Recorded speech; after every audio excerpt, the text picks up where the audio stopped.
Hello my dear friends, എല്ലാവരും സുഖമായിരിക്കുന്നു എന്ന് കരുതുന്നു. ഇന്നത്തെ വീഡിയോയിൽ ഞാനൊരു ബംഗാളി ഡെസേർട്ടാണ് പ്രിപ്പയർ ചെയ്യുന്നത്. ഇതുണ്ടാക്കാൻ വളരെ എളുപ്പമാണ്. മിഷ്ടി ദോയി. ഇതിനാവശ്യമായിട്ടുള്ളത് 3 ഇൻഗ്രീഡിയൻസ് മാത്രമാണ്. പാൽ 1 ലിറ്റർ, തൈര് 1.5 മുതൽ 2 കപ്പ് വരെ ആകാം, പഞ്ചസാര ആവശ്യത്തിന്. ഇനി ഇതിൻ്റെ പ്രിപ്പറേഷനിലേക്ക് കടക്കാം. ആദ്യമായി നമുക്ക് ചെയ്യാനുള്ളത് തൈരിലെ വെള്ളം കംപ്ലീറ്റായി നീക്കം ചെയ്യുക എന്നുള്ളതാണ്. അതിനായി ഒരു ബൗളിൽ അരിപ്പ അല്ലെങ്കിൽ സ്ട്രെയിനർ വെക്കുക. അതിന് മുകളിലേക്ക് മസ്ലിൻ ക്ലോത്ത് വെച്ചതിന് ശേഷം തൈര് ഒഴിച്ച് കൊടുക്കുക. അത് പിഴിഞ്ഞ് തൈരിലെ വെള്ളം കുറച്ച് വാർന്നു പോയതിന് ശേഷം അല്പനേരം ഇതുപോലെ മാറ്റി വെച്ചാൽ തൈരിലെ വെള്ളം കംപ്ലീറ്റ് പോവുകയും നല്ല കട്ടിയുള്ളൊരു ഹങ് കേർഡ് കിട്ടുകയും ചെയ്യും. അടുത്തതായി 1 ലിറ്റർ പാൽ തിളപ്പിച്ചെടുക്കുക എന്നുള്ളതാണ്. ഏകദേശം ഒരു 1/4 ഭാഗമായി അതിൻ്റെ അളവ് കുറയുന്നത് വരെ തിളപ്പിക്കണം.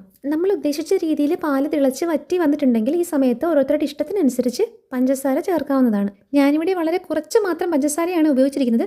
അതിൻ്റെ റീസൺ എനിക്ക് മധുരം അധികം ഇഷ്ടമില്ലാത്തത് കൊണ്ടാണ്. പിന്നെ മറ്റൊരു കാര്യം എന്തെന്ന് വെച്ചാൽ എൻ്റെ ലൈഫിൽ ഞാൻ ഇന്നേ വരെ ഒരിക്കൽ പോലും കഴിച്ചിട്ടില്ലാത്തൊരു ഐറ്റമാണ് ഐസ്ക്രീം. എന്നാൽ പേസ്ട്രീസും ചോക്ലേറ്റ്സും ഒക്കെ ആവശ്യത്തിന് കഴിക്കുകയും ചെയ്യാറുണ്ട്. ബട്ട് പേഴ്സണലി എനിക്ക് ഇഷ്ടമുള്ളത് സ്പൈസി വിഭവങ്ങളാണ്.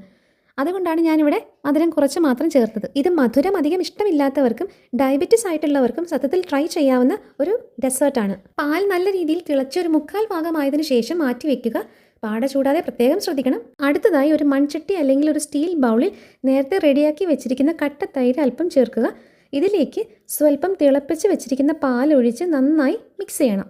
അതിനുശേഷം ഈ ബൗളിലേക്ക് ബാക്കിയുള്ള പാലും തൈരും നന്നായി യോജിപ്പിച്ച് മൂടി വയ്ക്കുക.